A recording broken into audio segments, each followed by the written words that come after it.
My name is Victor Fuhrman. Some call me the Voice. I've always been fascinated with human nature, spirituality, science, and the crossroads at which they meet. Join me now and we will explore these topics and so much more with fascinating guests, authors, and experts who will guide us to Destination Unlimited.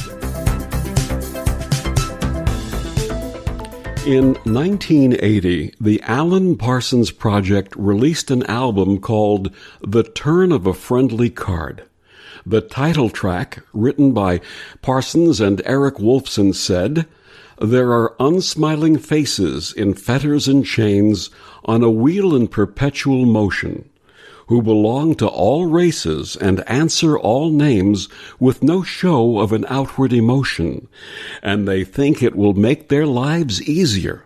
But the doorway before them is barred, and the game never ends when your whole world depends on the turn of a friendly card." Most of us are familiar with the mystical use of card decks, including tarot. But my guest this week on Destination Unlimited, Stephanie Snow, says the modern playing card deck is an ancient and metaphysical calendar and uses the deck to read for her clients. Stephanie Snow is a holistic practitioner specializing in Reiki, emotional clearing, and card readings based on the esoteric secrets within the modern playing card deck. With a background in acting and theater, she's been passionate about the human experience and spirituality from a young age.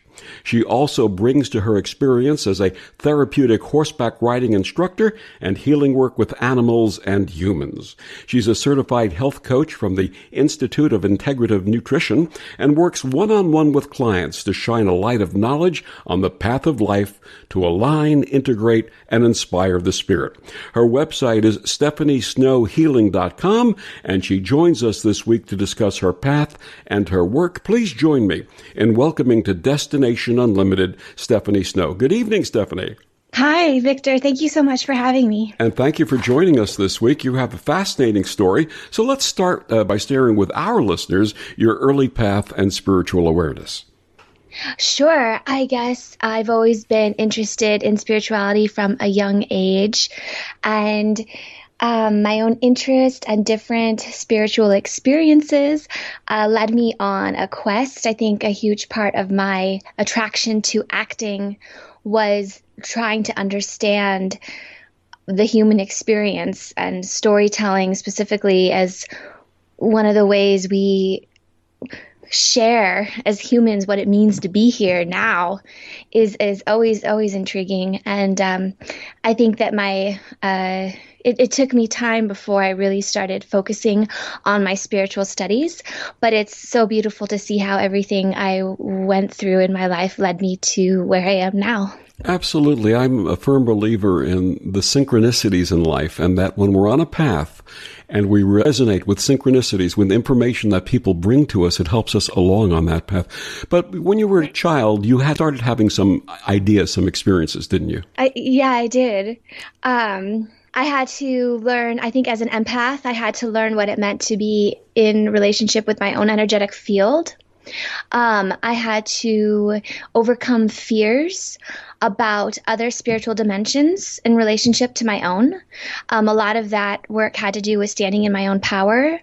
Yeah, I think that lots of different experiences I could go into, but that's what definitely led me on my own studies. So now you came to New York to study acting, but something changed for you. Tell us, please, what happened. Sure. I think that in my acting class as well, in one of my more intense studio programs, was the time when we were all sharing a lot of ideas and getting really intimate with each other. And, you can know yourself to a certain extent, but if you're alone on stage in front of an audience, you really have an opportunity to know yourself. And I got to a point in my studies where I wanted to know who I was outside of my role as an actress. I had studied acting, and I had been a part of theater ever since I was a little girl. And I think that in terms of the pressure of the industry in New York City and anywhere, and just this sheer competitive energy that comes from this idea of what success means and what it means to network, and that business side of the industry became really overwhelming to me. And I had to get really clear about why I was pursuing acting. So I'll never forget when I had to tell one of my mentors that I was quitting acting forever. And I just sort of shed that part of myself like a skin. And I obviously just wanted to explore who I was outside of this identity role as an actress. And I chose to follow my passions, and that led me to a nonprofit therapeutic horseback riding center. I've always loved horses so much, and this was a huge healing experience because all of a sudden you cannot charm a horse or even little kids. I think they sense the true you. They sense your authentic self. And this was just such a beautiful time in which I really just got really grounded. I was outside. I was in nature every day. I was feeding the horses and brushing the horses. And I became a therapeutic riding instructor. And actually, in fact, one of my primary teachers in my nonprofit group was an actress as well. And there are a lot of therapists and speech therapists who are working with children. But when you're standing inside of an arena, you have to project. You have to be animated. And a lot of my acting skills I was able to apply to this environment of all places, especially working with children with autism. Your facial features and your energy and your voice, your tone of voice, they're very sensitive to this. So for me, I was able to shine in that environment and really help people and also be my true self, which was really beautiful. I wasn't playing any character. I was just being me. So that was part of my transition from acting to a different career. Now you mentioned horses not being able to act with a horse. Horses, they say, have horse sense. Horses are pretty smart, aren't they? They are much smarter than we believe them to be. Yes, absolutely. And they're also empathic, aren't they? Absolutely. And it's a different kind of intelligence. I think that even in the scientific community, they recognize intelligence on different levels. I think if you were to rate the intelligence of animals, horses are about as smart as a mouse. A dog is technically smarter. A dolphin is even smarter than that. But there's an emotional intelligence and a sensitivity that's a completely different type of intelligence. I think that even as humans, that we've gotten out of touch with, and horses really bring that back. That they give you that really deeper sense of an intuitive knowing that's really special. And that must be wonderful for children who are on the autism spectrum to be able to communicate with animals like that. Oh, it's so beautiful. Absolutely. And I've just witnessed so many beautiful moments between children, particularly children with autism or any other type of physical disability, in relationship to horses. There's just something, even in the eye contact between a horse and children, there's a truth and a knowingness that sort of transcends our own understanding, but that all of us there on the staff and instructors, we witness this connection and this behavior, and it can even be very funny at times. Horses are just so real, and I think a lot of their role is to break us out of our own limited patterns of understanding to something much, much deeper. But it takes a little present-mindedness. It takes a little bit more quietness. The most subtle human behaviors are picked up by a horse in terms of the blink of an eye or the angle at which you're positioning your hips. There's very subtle communication that's happening, and I think that's what a lot of children resonate with in ways that we're still learning, in ways that we're still observing. Absolutely. You had mentioned the fact that as you were an empath, and as an empath, acting as an empath is a wonderful thing, but the business end of it, I know being in business traditional business for 42 years, that being an empath is a difficult thing, isn't it? Oh, yes, absolutely. You're trying to work with people in a professional manner, and yet you're picking up all of the clues and signals that they're putting out, including some of the negative ones. Absolutely. And what would you share with someone who is in business and who's empathic, or who works in other types of fields, who is empathic and is having challenges with others right now? Well, I guess I would say and several clients that I work with are in empathic, whatever field you're in, whether that's an office environment or going out on auditions or dealing with a more left brain and like dogmatic approach to whatever's happening. I think for empaths, the first step is just to realize that you are one, or that you have empathic qualities, so that you can start to discern, is this feeling coming from me, or is this somebody else's emotions and energy? The biggest solution, the quickest solution I think of is salt baths. And I think of visualizations, breathing, and just making sure that at the end of the day, you're taking time for yourself to just let go of whatever doesn't belong to you. Absolutely. That way you clear your energy and you get back into your grounded self and know what you need for yourself. Absolutely. Thank you for sharing that. My guest is Stephanie Snow. We're talking about her career as a healer and also about her work with the modern set of playing cards, which she calls the Book of Life. We'll be back with more of Stephanie after these words on the OMTimes Radio Network.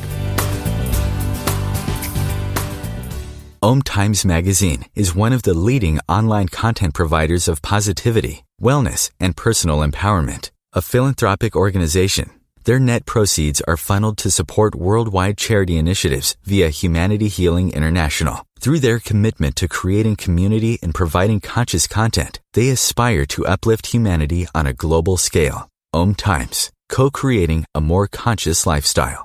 America, your children have an amazing superpower. That's right. They can help save lives by simply washing their hands. Just 20 seconds of thorough hand washing after they've coughed or sneezed or been outside can help fight against the dastardly spread of germs. Armed with only soap and water and hands, your superhero can protect you, your family, and everyone out there in America land. Amazing!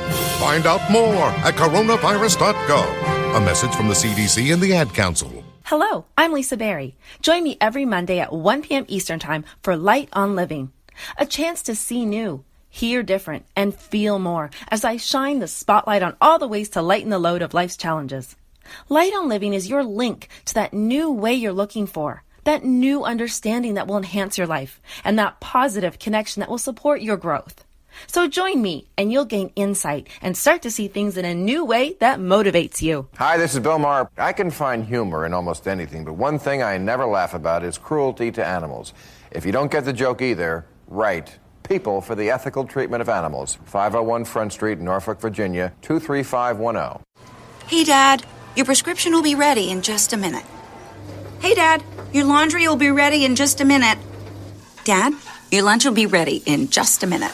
Hey, honey, why don't you take a minute? When you help care for a loved one, you give them as much time as you can. But it's just as important to take time for yourself. AARP can help.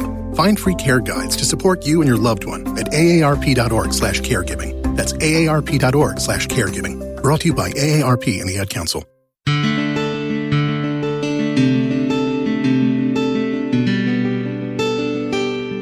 Back on Destination Unlimited, my guest this week is Stephanie Snow. We're talking about her career as a healer and her use of the modern playing card deck to do readings for clients. Stephanie, your personal challenges led you to pursuing becoming a certified health coach with the Institute of Integrative Nutrition. What did you learn about food as medicine?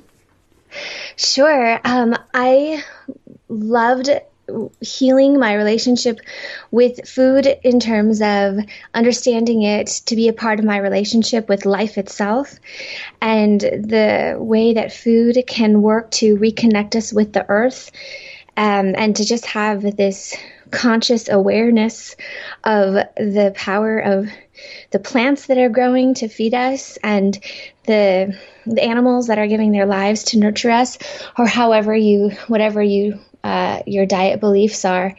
I really came more into alignment with myself and took time to really slow down and and understand that food can heal on very deep levels. And, everything's related. And our energy bodies are important to nourish alongside our physical bodies. And specifically, are there any specific foods that are medicinal in nature that for general purpose people can use to heal? Oh, sure. There's so many delicious foods that you can choose to eat to heal. But I guess as a health coach, one of my favorite things to say is to enjoy what you enjoy. If you have different flavor preferences, and not necessarily sugar, but if you have different foods that you love, the most healing thing to do is just love it, and to enjoy your food, and to enjoy cooking, and to enjoy cooking for others, and bringing that passion back into your senses and your experience. We're lucky to be here now eating all this delicious food that nature has to offer. So I can't point to anything in particular, but when you bring love into what it is that you're eating and consuming, it can be very powerful. Absolutely. I'm a feeder by nature, and I love to cook for others. And in the process of cooking, the most important ingredient is what? We both know this. Love. The number one ingredient that you put into the food, because people eat that food and they get your love, right? Absolutely. I think the Institute, Joshua Rosenthal at Institute at IIN calls it vitamin L. Vitamin L for love. I love that. That's great. I'm going to quote that in the future. Thank you for sharing that with me. Now, we both share the practice of the Usui lineage of Reiki in our paths. What attracted you to Reiki, and how do you share that with your clients? Sure. Let's see. I was attracted to Reiki by my family member. My aunt is a shaman in Native American traditions, and she also has a practice and a background with Usui Reiki lineage, which I was attuned to through her. But her work with an open third eye and different abilities to perceive our energy centers in our body. Also specifically, my interest in understanding what's going on underneath the surface of a person's life, of life itself. When we look at the way our daily lives unfold, often we're looking at it as though we're looking at the tip of an iceberg.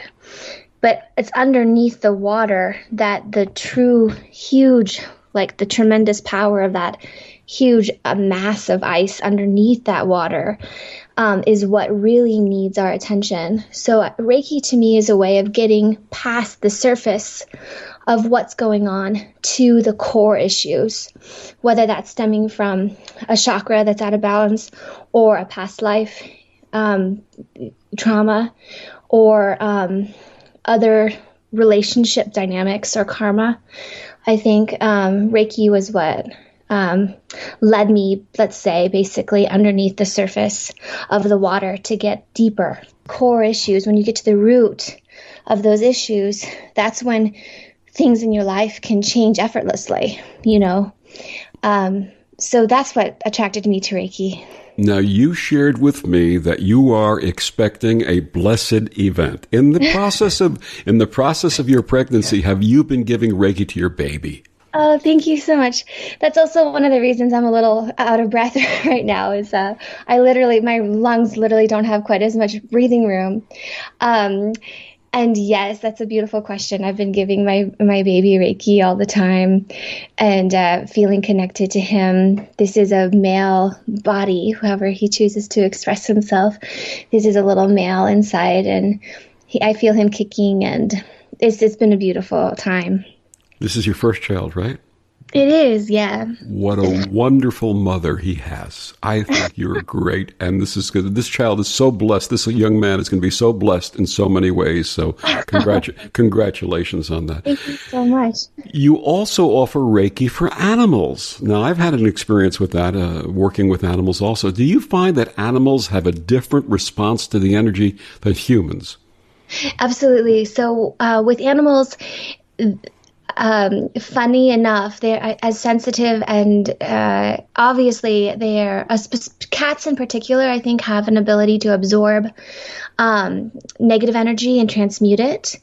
But so animals, I think, and I believe animals, particularly house pets, are here as such servants and little angels that are here to help us on our life path. And any animal that's in your life, I think, is for a reason.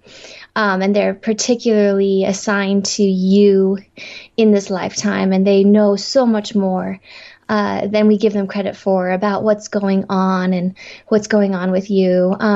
But in terms of how animals relate to Reiki, it's actually really funny.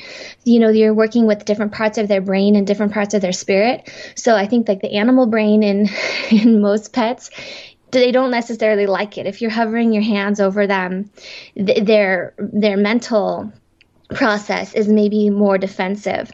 So animals respond really well to long distance Reiki when they don't necessarily have to deal with their own primal reaction to your hands hovering over them, wondering what's going on, something like that. And of course, it depends on the animal itself. But so it's actually very cute and funny, but it can be very powerful. I think once we're doing Reiki for animals, they tend to absorb the frequencies maybe a little bit faster than humans.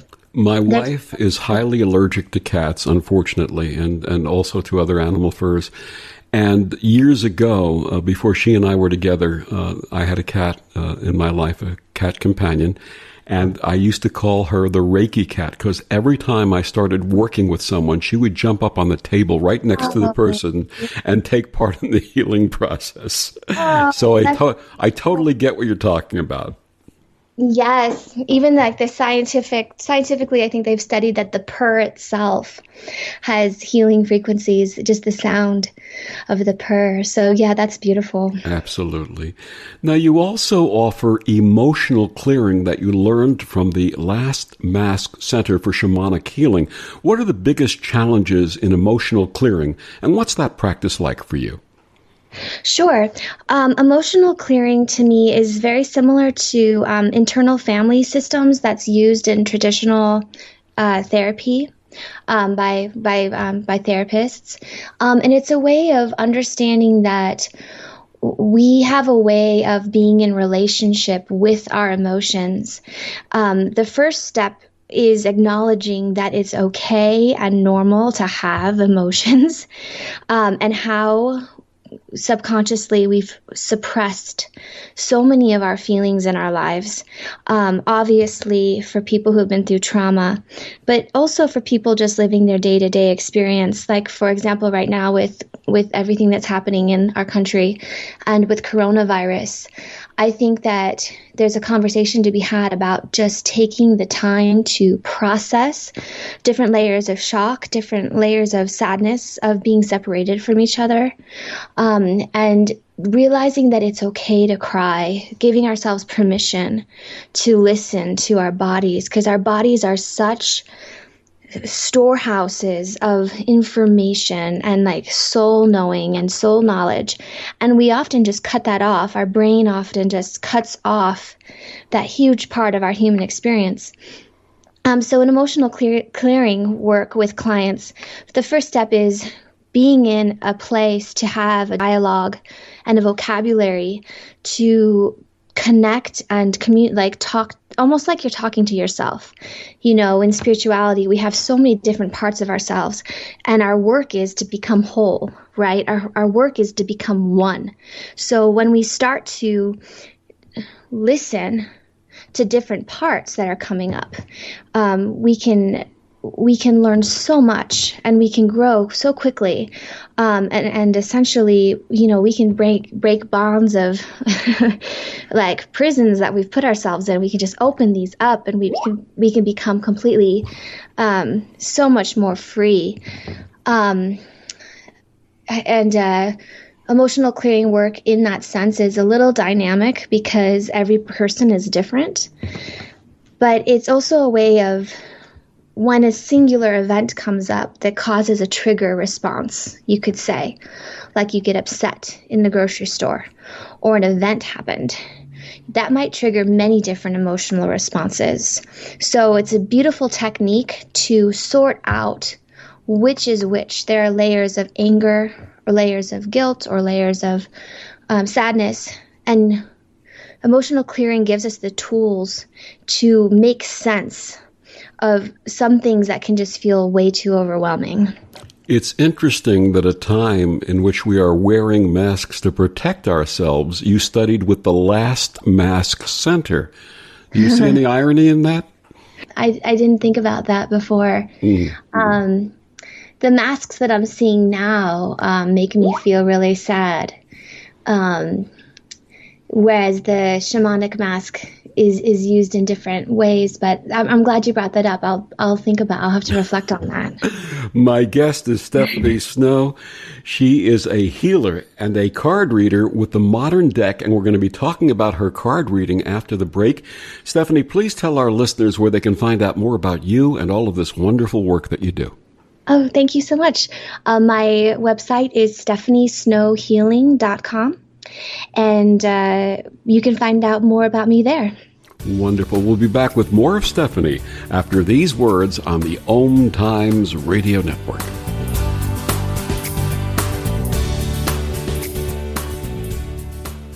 You're listening to OTR FM, part of the IOM Radio Network. Humanity Healing International is a small nonprofit with a big dream. Since 2007, HHI has been working tirelessly to bring help to communities with little or no hope.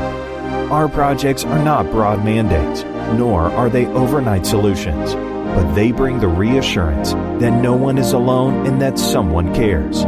To learn more, please visit humanityhealing.org. Humanity Healing is where your heart is. Hello, I'm Sandy Sedgbeer, host of OMTimes Magazine's flagship radio show, What is Going On? My passion is sifting through information, research, and innovations from new thought teachers, speakers, and researchers pushing back the boundaries of what we know about life, energy, metaphysics, and the universe. I love shifting perceptions about who we are, why we're here, and how quickly impossible becomes normal when we open our minds, expand our awareness, and accept that the only limits that exist are those we place upon ourselves. So if you're the kind of forward-thinking, eager investigator of what lies beyond the current reality that most perceive, why not make a date to come play with me in the field of possibilities at 4 p.m. Pacific Time, 7 p.m. Eastern Time every Thursday, and together we can discover what's really going on. Social distancing slows the spread of coronavirus, so stay a minimum of 6 feet away from others and stay home if you can. More info at coronavirus.gov. Let's all do our part, because we're all #AloneTogether. Brought to you by the Ad Council. So I'm a cat, and I just moved in with this new human, and she's got this little toy she's always playing with, all day long. Tap, tap, tap, tap, bloop, bloop. She can't put it down. There it is. Oh, and get this. She even talks to it. Last week, she asked it for Chinese, and guess what? Egg rolls showed up. Like magic. Humans have cool toys. A person is the best thing to happen to a shelter pet. Be that person. Adopt. Brought to you by the Ad Council and the ShelterPetProject.org.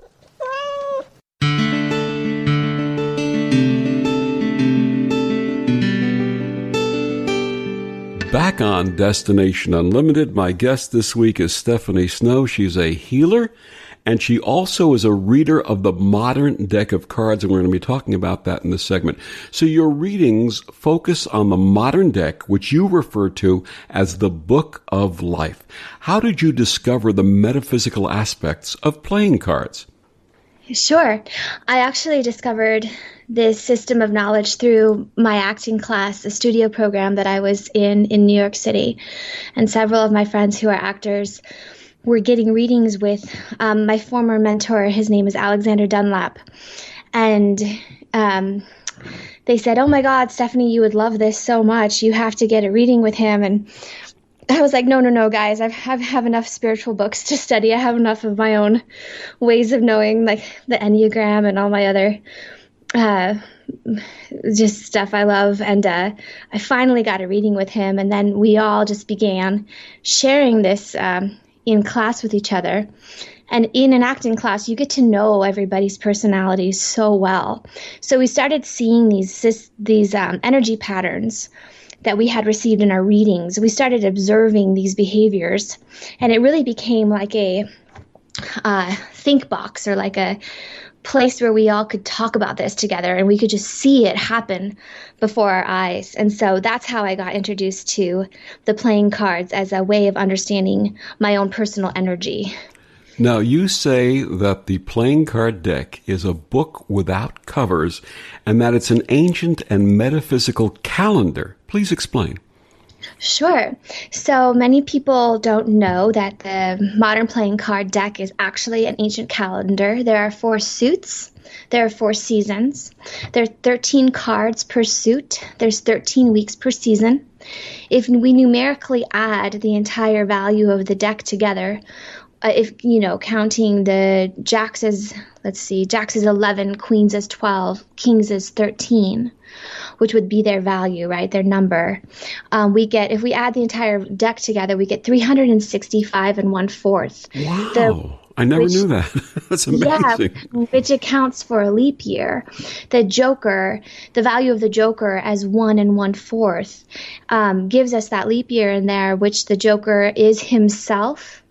And the element of the Joker that stands outside of time, like as we know in the modern game, the Joker doesn't play by the rules. So that 1/4 represents that element with which he stands outside of time. And you could even say the reflection that he's giving to whoever it is that he's impersonating.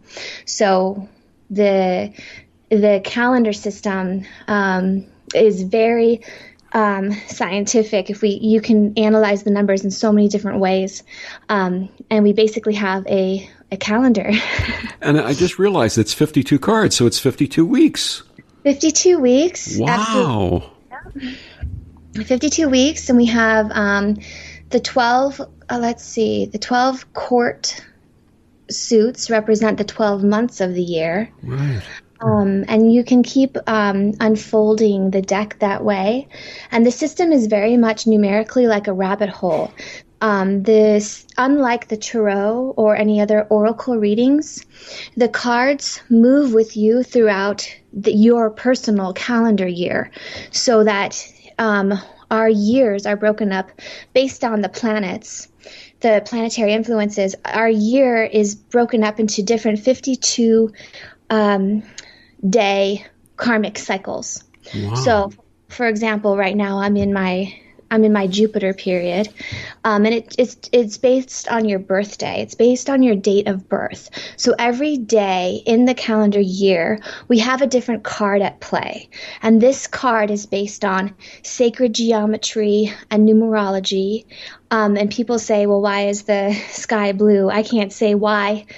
January is January and this is this, but each day of the year we have a different card at play in the universe, and that card represents a lot of the energies that play out on that given day. It's just like astrology, but it's a different language in a sense. So for example, today is a 10 of Diamonds day. Anybody born today on July 5th is born to play the 10 of Diamonds, and the suit, the diamond, and the number 10 give us so much information about what is unique to your own energetic signature. And we're going to touch on the suits in a couple of minutes. So what we're saying here is that the card or cards that are associated with each individual have their own energy. Yes. So please share some general examples of how people born into certain suits reflect them. Let's say that people who were born in the Hearts suit. Sure. People who are born to play the Heart suit are primarily here to lead with their heart. And their gift is their open sensitivity, their passion, their romance, all of the sensual, beautiful things that we associate with love and the healing power of the heart chakra, and the strength of the heart as well. The anahata literally means unstruck, the heart chakra, as this huge force of strength in the world. So heart hearts people have a gift with love and feelings and sensitivity and nurturing, all those beautiful things we associate with love. And the heart suit, does that correspond to a specific time of the year, a specific quarter of the year? Sure. Hearts is associated with spring, okay. that new fresh life, that newness. Like in the same way when we fall in love, everything feels so rosy colored and enchanting. It's that first fresh blossom and newness of spring. Now, can you address some of the numbers associated with the hearts? Sure. The heart suit would have any of the numbers from ace to king. We have any of the numbers in the suit. And would a king of hearts have what would be the properties of a king of hearts, for example? Sure. A king of hearts is an authority that is here to lead and particularly serve through love. So I would say to anybody who's in a king position that part of their role is to really take care of their people. They probably have a sense of who is in their kingdom or what are the causes that they are here to represent. And one of the best ways that they will rule or lead us is with their heart, is with an open heart and the power of their feelings and emotions and love. And how would that differ with the Queen of Hearts? A Queen of Hearts is going to lead through a little bit more of a feminine type of love. And they're both gifts, and they're both in all of us. Like we have an inner masculine and we have an inner feminine. I would say the Queen might have a little bit more of a nurturing, feminine, intuitive type of care for the people that she's working with. Whereas a king might have a little bit more of a strict leadership in the same way that we think of a father and a mother. We would say, well, what's the difference between a father and a mother? It's almost ineffable, actually, in terms of how that sexuality plays into the energy that's coming through. But obviously, we have both. And in fact, it's very beautiful and very powerful when a woman is born to play the King of Hearts, or when a man is born to play the Queen of Hearts, or something like that, because you get the full breadth of the inner masculine and inner feminine working. And what about the Jack? Sure, the Jack, like for example, a Jack of Hearts. Yes. Sure. Jack is very fun because they are here to lead, but not necessarily with the same weight of the heavy crown. They're here to lead with a little bit less responsibility. So this is where we get the idea that Jacks are very fun and playful or even mischievous. Many Jacks, they are sort of blessed and cursed at the same time with this responsibility to take responsibility and be in the spotlight and attend to very serious matters and everything like that. But they don't necessarily want the full weight of the total authority, if that makes any sense. Absolutely. And what about the Ace of Hearts? Sure. An Ace of Hearts is here to initiate something new. So with the ace, when we play the ace in a playing card game, we have, it can be the beginning or it can be the end. So an ace, somebody who's born to play an ace card, whether that's Ace of Hearts or Ace of Diamonds or anything, we're going to see beginnings and endings. In the same way, even just the cycle of life itself. Whenever one chapter closes, a new story begins, right? So it's that cycle of life that we see in Ace. Now, we're going to talk about the other suits in the next segment, but where can people find out what card their birthday correlates to? Oh, sure. There's, I guess, one of the main websites in this community would be Robert Lee Camp at seventhunders.com. He has an app on his website where you can easily look up your birth date and see what your birth card is. Is that number 7 or spelled out 7, S-E-V-E-N? Sure. The number 7? Right. Thunders. Seventhunders.com. Yes. That's wonderful. And just generally speaking, once someone knows, I mean, obviously you do extensive readings, but once someone knows what their card is for their birthday, can they get some kind of insight for it? Sure. Yeah. Some sort of insight report, or no, not a report, but some sort of insight. Can they sort of sense for themselves once they know what the card is? Yeah. Absolutely. I hope so. I think for a lot of people, when they hear their card, what's beautiful about this system is that for as intricate as it is, it's also very simple. And when I first learned my card, I just had this wave of relief wash over me.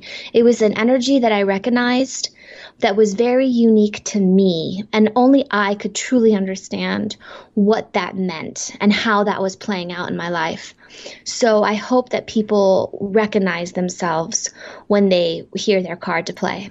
And we'll be back with more of Stephanie Snow and all about the other suits in the card deck and what they mean after these words on the OMTimes Radio Network. Ascending Hearts is no ordinary dating site, but a spiritual dating site with a purpose, to link you with your soulmate. We engineer the serendipity so you can trust that you will attune with someone that has the same matching vibration as you. Ascending Hearts, the conscious dating site for the spiritually aware. Try Ascending Hearts for free. AscendingHearts.com. Adopt US Kids presents What to Expect When You're Expecting a Teenager. Learning the lingo. GOAT, G-O-A-T, acronym, stands for Greatest of All Time. As in, spaghetti sandwiches for dinner? They're my fave. Dad, you're the GOAT. You don't have to speak teen to be a perfect parent. Thousands of teens in foster care will love you just the same. Visit adoptuskids.org. Brought to you by the U.S. Department of Health and Human Services, Adopt U.S. Kids, and the Ad Council. The student asks the teacher, "How do I experience transformation?" The teacher replies, "When the student is ready to receive deeper answers, the student then asks, 'How do I know what deeper questions to ask?' And the teacher replies, "When the student decides to commit to a practice inviting transformation, level 2 questions will be revealed." Hi, I'm Tomas Garza, and as a teacher and host, I'm inviting listeners to enroll in the mastery of transformation by joining me on Decide to Transform, your bridge to level 2 answers. Tuesdays, 1 p.m. Eastern on OMTimes Radio. America, your children have an amazing superpower. That's right. They can help save lives by simply washing their hands. Just 20 seconds of thorough hand washing after they've coughed or sneezed or been outside can help fight against the dastardly spread of germs. Armed with only soap and water and hands, your superhero can protect you, your family, and everyone out there in America land. Amazing! Find out more at coronavirus.gov. A message from the CDC and the Ad Council.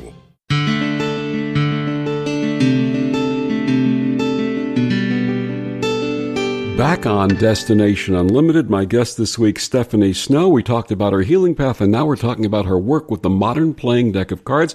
In the last segment, we talked about the heart suit. What about the spade suit? What does the spade suit mean for people who were born under the spade suit? Sure.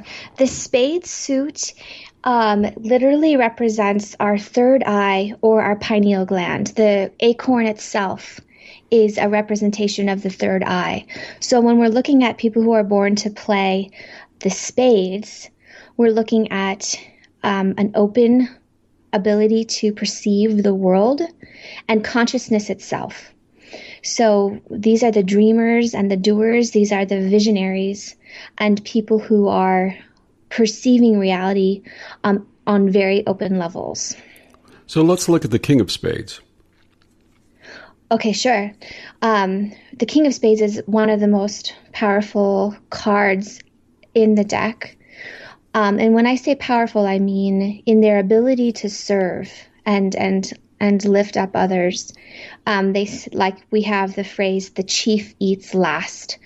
So anybody who's born into any of the royal suits are here with a responsibility to lead and serve.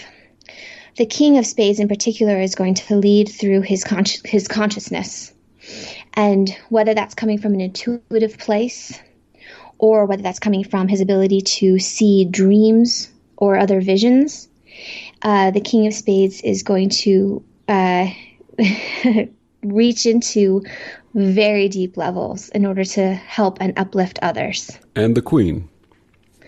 And the Queen of Spades is going to do the same thing, but in a feminine way, in the feminine energies that come through our relationship with consciousness. So in particular, you could look at the golden spiral when we look at the Queen, the way that the energy for the Queen plays out. It's yielding, it's flowing, it's surrendering, it's constantly opening up. The golden spiral is a beautiful symbol of the feminine energies. And what about the Jack? The Jack of Spades, one of the names given to this card is the Thief or the Actor card. Okay. And then another name that's given to this card is the Initiate card. So the Jacks, as students of life, have the interest and a gift in piercing through to see spiritual dimensions or studying esoteric or spiritual principles. And the Ace. And the Ace of Spades. This is perhaps the most powerful card in the deck. That when we, especially when we look at even the way like the modern patents of even the playing cards today, the way that they're represented. When we look at the Ace of Spades, all of a sudden we have a larger pip, a larger symbol on that card. And when you look into it, and next time you pick up a playing card deck, you can see there's a woman standing inside the spade with stars all around her. And the Ace of Spades, the card itself, the symbol itself, represents a portal into all of the mysteries of reality, life and death included, secrets, and all of the mysteries that are contained in the entire deck of cards. Now, I just learned that my birth card is the 7 of Spades. What does that mean? Sure. So we will look at the number 7 as a bridge between heaven and earth. There's a phrase, 7 is heaven. So the number 7 as the energetic frequency that's lifting us up. When we look at the card itself and take away the numbers that are on like the upper left and right hand corners, when you look at just the symbols of the pips, the spades that are laid out on that card, they're either flipped up or they're flipped down. So the 7 has that ability to flip up and down. It's an uneven number. And part of that gift is to be able to descend to the lowest lows and bring us back up to the highest highs. So the 7s are very instrumental in that healing process, going from the depths to the peaks. And the bridging of heaven and earth. Beautiful, right. Absolutely. In the Spades suit, which you are, this would be coming through the our intuitive understanding of reality. It's coming through life itself, through our soul level, through our dreams, and through our relationship to our spiritual selves. So you have a gift in connecting us and lifting us up together as spiritual beings. Well, thank you. That's sort of my mission. Thank you for sharing. That's wonderful. Okay, so we did the hearts and we did the spades. What about the diamonds? Diamonds are literally the physical stuff of Earth. Anything we can touch, taste, smell, or feel is a diamond. This is the material realms, which can be very material and shallow, but can also be very spiritual. We're here to be on Earth right now, so anything that we can touch, taste, smell, or feel are the diamonds. Diamonds people, in particular, can have a gift with art, fashion, beauty, anything that's shiny, anything that's of value. And unfortunately, or however you'd like to look at it, society values money right now. So diamonds people do have a gift with money if they choose. But yes, anything that we value, anything that is fundamentally physical is a diamond. All right, let's go to the Queen of Diamonds. What does she do? Oh, the Queen of Diamonds is going to be a feminine. She's going to step into her feminine mastery of creating value or even wealth for people. That could definitely be money. She could have a gift and donating to charitable causes. She could have an ability to attract money or wealth or finances to herself. She could be a successful businesswoman, but she could also have value in some other thing. For example, if this person who's playing a Queen of Diamonds doesn't necessarily have an affinity for money, but she loves painting or something like that. She might be a teacher or some sort of leadership in a physical dimension. Absolutely. And let's go to the clubs. What are the clubs about? And the clubs, anybody who's here to play in the club suit is here to primarily process the world through their mind. So in the clubs, we have that clover that's blooming in the height of summer.